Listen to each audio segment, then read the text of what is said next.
tal? ¿Cómo están? Hoy es viernes literario más, y el día de hoy estoy con una gran autora, con Rosalinda González, y que nos viene a platicar de su libro Buscando a Benedetti.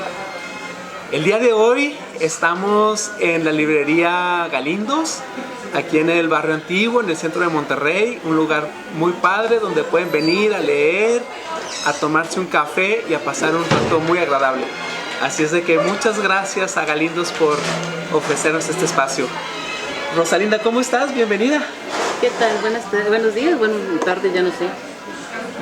Buen día, ¿no? Buen día, porque nos van a ver sí. En muchos horarios, ¿no? Gracias por estar aquí y va a ser un placer hablar de tu novela, Buscando a Benedetti. Gracias por la invitación. Al contrario, gracias a ti por venir aquí al canal y platicarnos de tu libro. Como siempre vamos a empezar un poquito conociendo a la autora. Platícanos, Rosalinda, ¿quién eres? Pues mira, mi carrera ha estado ligada a las letras siempre, pero desde el punto de vista del periodismo. Fui periodista profesional durante 30 años, un poco más, y me dediqué al periodismo diario y luego fui editora en los periódicos del Norte y el periódico El Porvenir, siempre relacionado con cultura.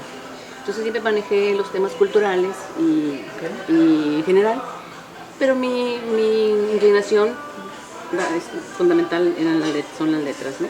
Y siempre quise escribir desde muy pequeña, pero bueno, fíjate lo que son las cosas. Después me dediqué, cuando fui periodista, pues dejé de escribir porque el periodismo diario es muy intenso, entonces no te deja oportunidad de hacer tus cosas. Entonces me dediqué a escribir, todos los días eran muy intensos.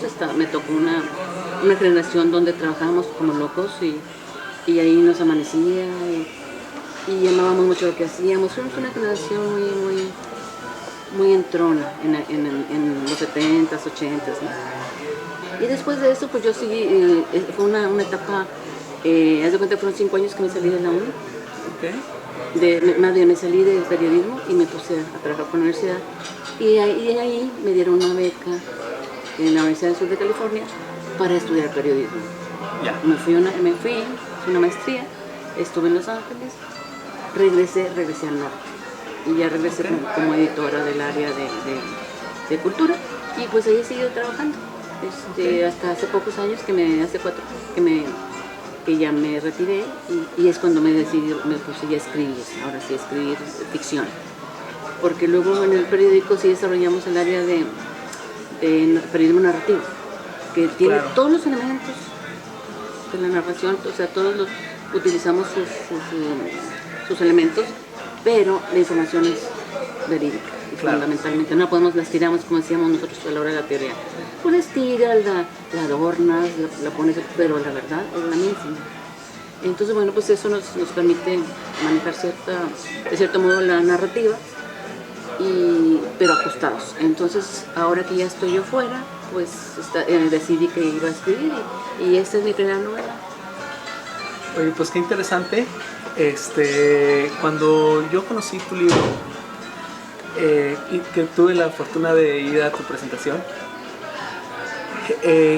justamente lo primero que yo pensé es, va a ser, por tu trayectoria, dije, seguramente va a ser un libro muy periodístico, y me llevé una gran sorpresa porque tiene muchos detalles muy narrativos. Platícale a la gente que nos está viendo un poquito de por qué Buscando a Benedetti y de qué va un poquito tu libro. Pues mira, está planteada en los 70s, empieza en los 70s mi historia, con las reminiscencias del movimiento del 68, donde todavía había mucha agitación entre los jóvenes, y cuando estaba terminando también el movimiento Tupamaro en América del Sur, que fue de los más populares, porque el movimiento Tupamaro estuvo rodeado de romanticismo. Pero entonces ya se había terminado el movimiento, los habían acabado el gobierno, pero había estado rodeado de romanticismo porque ellos habían sido como en los Robin Hood de la época, ¿no?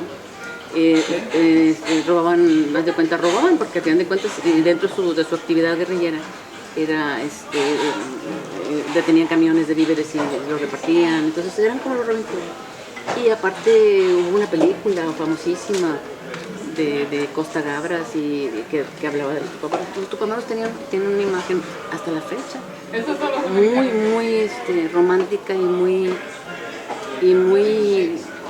tierna, entre comillas, porque hicieron cosas que no estaban dentro de la cartilla guerrillera. Pero como te recordarás... Muy artísticos, me imagino, ¿no? Sí, o sea, también, sí, estaba lleno de intelectuales, la mayoría todos eran la mayoría vascos, como el titular, el líder del movimiento era vasco, que originalmente el movimiento era sindicalista, pero luego se fueron agregando los estudiantes, y por ejemplo, fíjate, Uruguay es un país tan pequeño y tenía entonces, no me acuerdo cuántos partidos de izquierda, pero ahorita tiene 28 partidos de izquierda, más los que tenga de otras tendencias. Un país tan pequeño, son 3 y algo de millones. Entonces es un país muy, digamos, muy concientizado. Sí. Y bueno, pues a partir de ahí surgió la idea de que lo que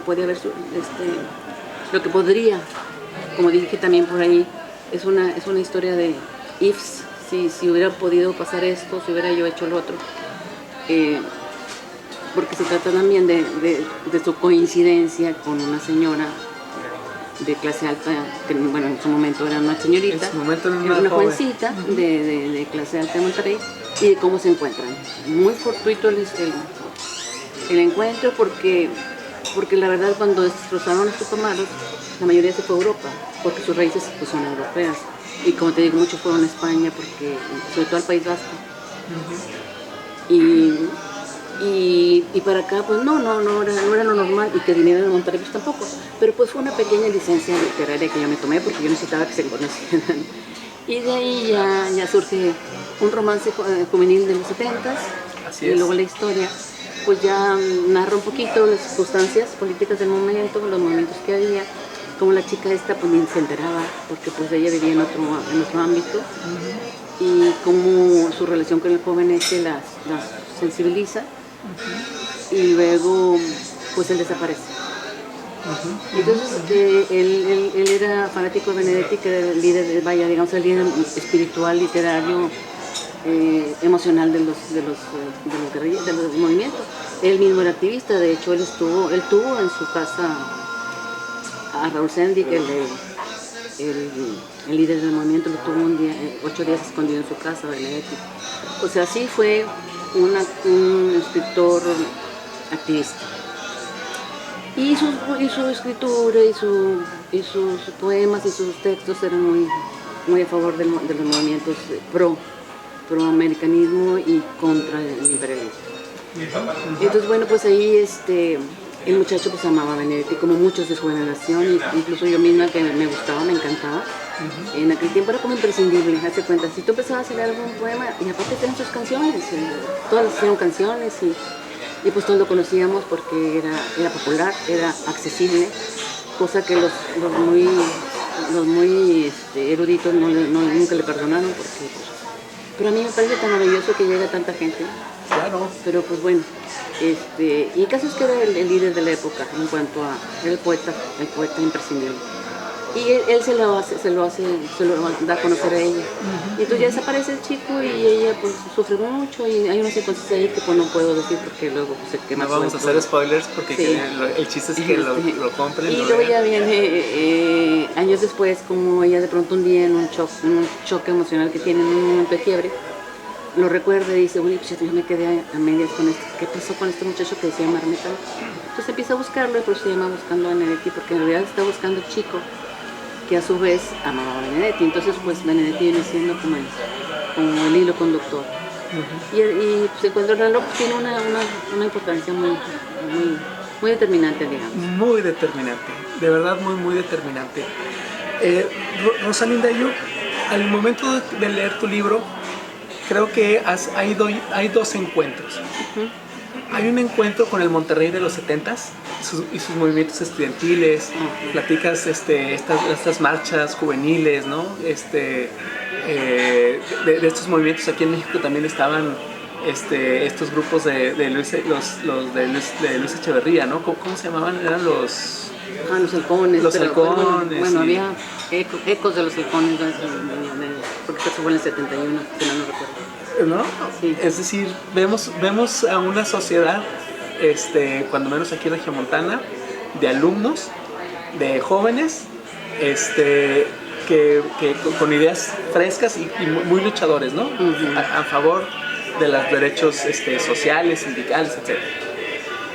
Y ese Monterrey se encuentra con el Monterrey moderno, uh-huh. ¿no? Es decir, esta chica que conoce a este guerrillero en los 70s, también una vez que es mayor, y nos platicas lo que pasa cuando esta persona ya es mayor, une esos dos Monterrey.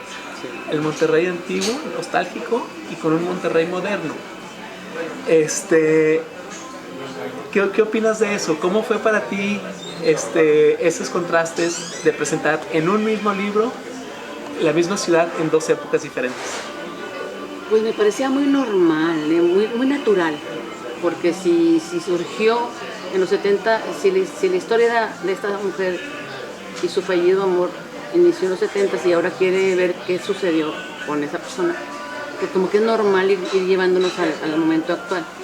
A mí lo que me sorprendió es que al final de cuentas estamos igual o peor que antes, ¿no? Y es cuando nos topamos con tanto desaparecido, con tanta violencia, con tanta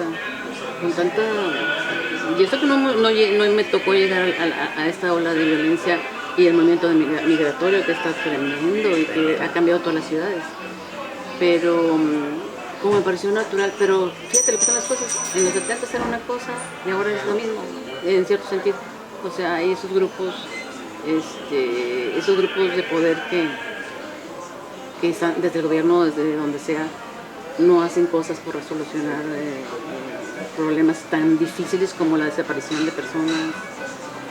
Y entonces eso me pareció aparte algo muy, muy tocador, muy llegador, ¿no? De que cómo pueden vivir así esas personas a las que tienen años buscando a sus seres queridos y no saben dónde quedar, porque ya es lo único que aspiran. Llega un momento en que dicen, pues sí queremos verlos vivos, pero ahorita ya lo que queremos es saber dónde están.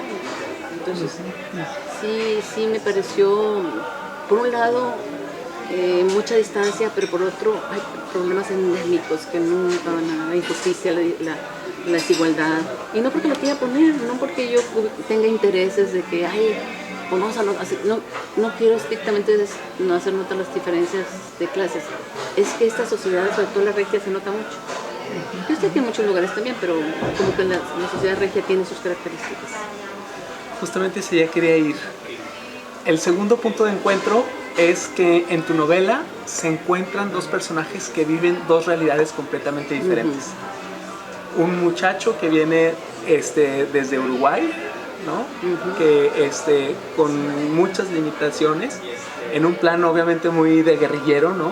Él quiere, finalmente su objetivo es llegar a Cuba, porque está influenciado mucho por la guerrilla cubana. Y este personaje también lo unes con una mujer que es todo lo contrario, es una mujer que vive en una familia con muchos privilegios, y los unes también esas dos historias.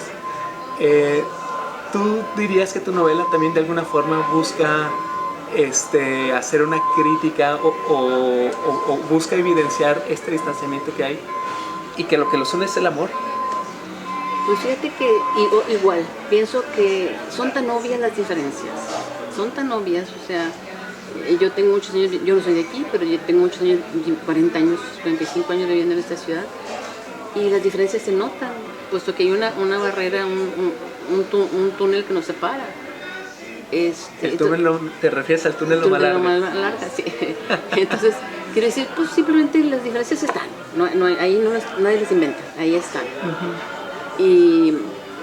Y luego ya si te pones a profundizar, pues sí hay una gran diferencia, porque tú encuentras porque los seres humanos de allá o de acá hay buenos y malos, ¿no? Eso no es, yo no estoy en contra de nadie. Y si la gente es poderosa porque hizo una fortuna, pues bueno, y también pueden tener buenos sentimientos. Creo que yo lo reflejo ahí como trataban ellos a sus sirvientes. que los trataban muy bien, pero seguían tenían que ponerse su uniforme.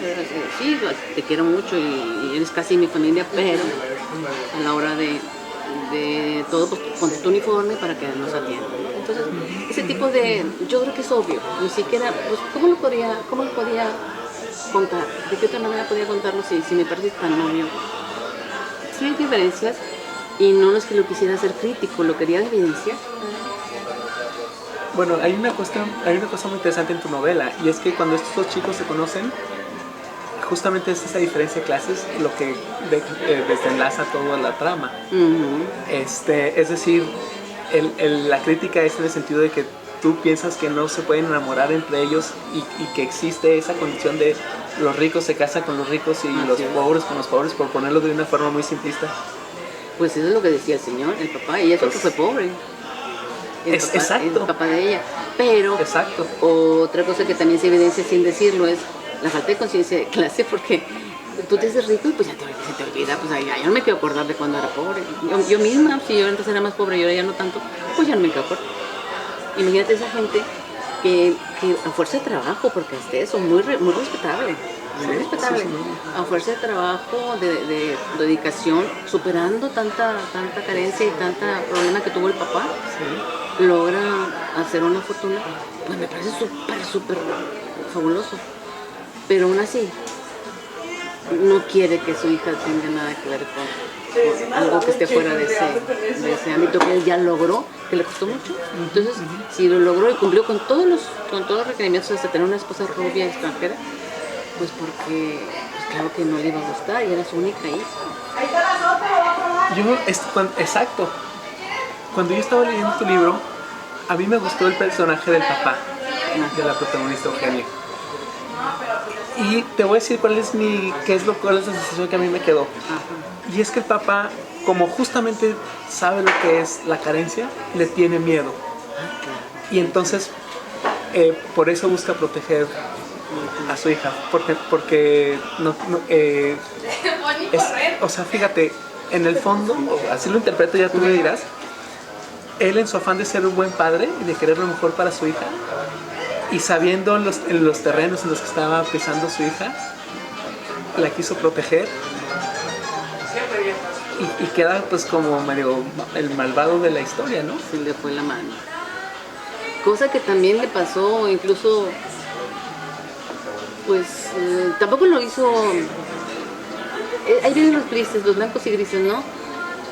No lo quiso hacer así, pero pues pasó y sí, aunque no quieras, se lo reprochas.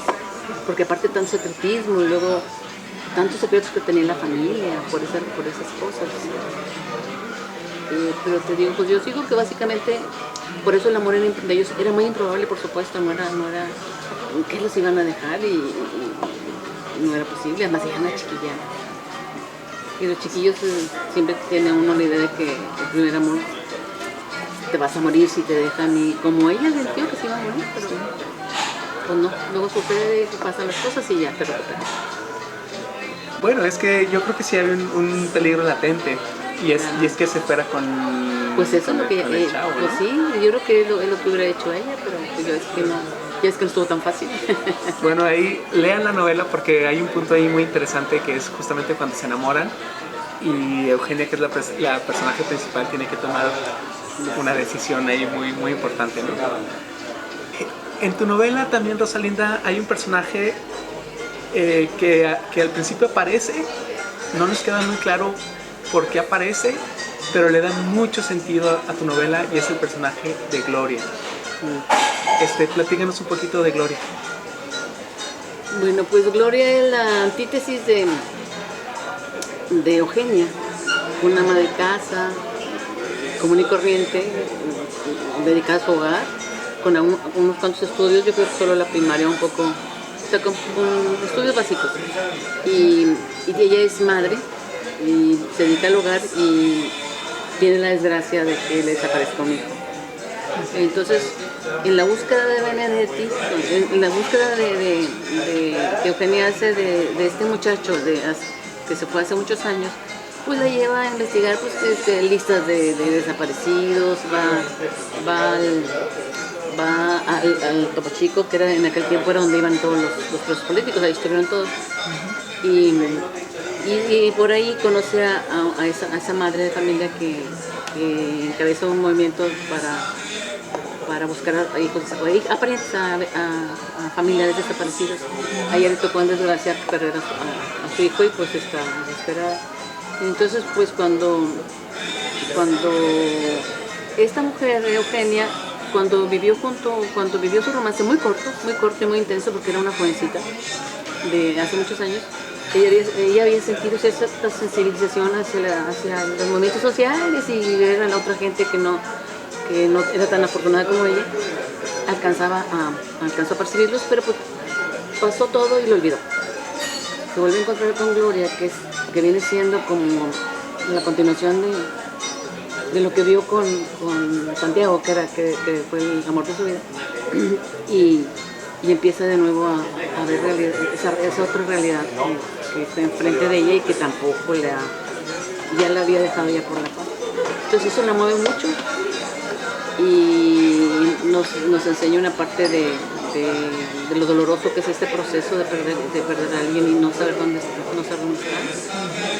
Y cómo la gente está dispuesta a todo, sobre todo las madres, y el dolor más terrible es morirse sin tener resultados.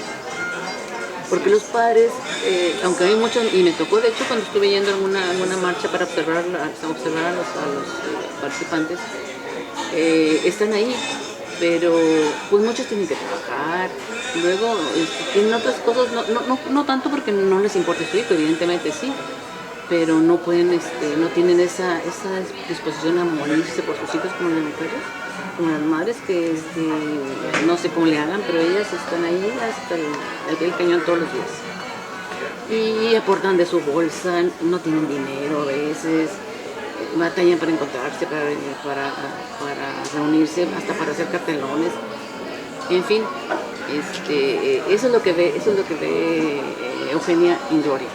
Y del calvario que estas personas tienen que hacer ante las autoridades. Ay, sí. Que dice Gloria, es que me hacen venir y vengo y tengo años viniendo Y nunca pasa nada. Así es. ¿No? Eso es lo terrible. Y ahí van algunos datos que esos sí los encontré yo, y por esa es una parte de mi periodística, donde puse yo, en el momento que se hizo la novela, los datos que había de cuántos desaparecidos, se hablaba de cuántos desaparecidos. La verdad es que debe haber más, porque como decía yo, hay muchos que nunca lo reclaman y nunca lo denuncian. Entonces hay infinidad de personas que están desaparecidas y que van a seguir así porque la gente se les va por su cuenta. Alguien de Centroamérica que se viene, pues ¿qué haces? ¿De dónde quedó? ¿Y a quién se lo denuncias? Entonces está lleno deben ser muchísimos más. Entonces sí, ella alcanzó a ver creo que eso fue lo que la movió y es lo que le cambia ya ahora sí totalmente su visión de las cosas y la impulsa a tomar decisiones. Pues Rosalinda, yo de verdad te quiero felicitar muchísimo por este gran trabajo, por este extraordinaria. Esta es una novela, ¿estás de acuerdo? Sí. Pero es una novela que está muy bien hecha y te voy a decir desde mi punto de vista que tiene que hace este libro un gran libro, que es un libro que está bien narrado, que tiene una muy buena trama, tiene muy buena historia. Y creo que hay algo que a mí me deja mucho y es que es una novela que con sus toques de ficción de alguna forma refleja la cotidianidad, refleja una sociedad, refleja una ciudad, refleja una problemática y creo que es una novela que también cuando uno lo termina de leer te deja pensando y reflexionando sobre los problemas que se usan en esta novela para hacer una ficción. Entonces, de verdad te felicito muchísimo. Se nota obviamente que en tu libro pues hay un trabajo periodístico, porque hay muchos datos que tuviste que investigar, pero también se nota el trabajo de una gran narradora. Entonces, de verdad, muchas felicidades por Buscando a Benedetti. A todos los que nos están viendo, córranle, busquen este libro, de verdad, es un libro que de verdad no se pueden perder. Yo te lo decía, creo que es de los libros más entretenidos, más interesantes que he leído este año, ¿eh? Así de plano. Ay, muchas gracias, te lo agradezco de verdad. Muy amable. Para la gente que nos está viendo, Rosalinda, ¿dónde puede encontrar tu libro? Pues este lo editó la UAM, la editó la Universidad Autónoma de Nuevo León y está disponible en la Casa del Libro y pues arriba también en punto y coma se puede conseguir. Ok, muy bien. ¿Tienes redes sociales para que la gente Pues sí, te siga? pues no solo mi Facebook. Ok, Y ya es suficiente, batallo bastante.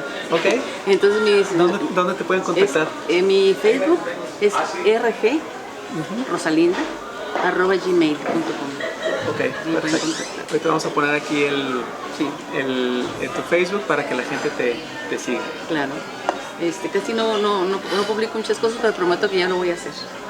Bueno, para tener ahí algún contacto, ¿no? sobre todo para que quien te quiera leer Sí. y que después te mande sus comentarios, ¿no? Que Así te diga es. qué te pareció tu novela. Claro, así es. Muchas gracias, Rafa. Pues muchas gracias, un placer y te deseo mucho éxito con esta novela que creo que ya lo está teniendo y los siguientes trabajos que vengan, porque yo veo que vas a seguir escribiendo. Pues sí, así es.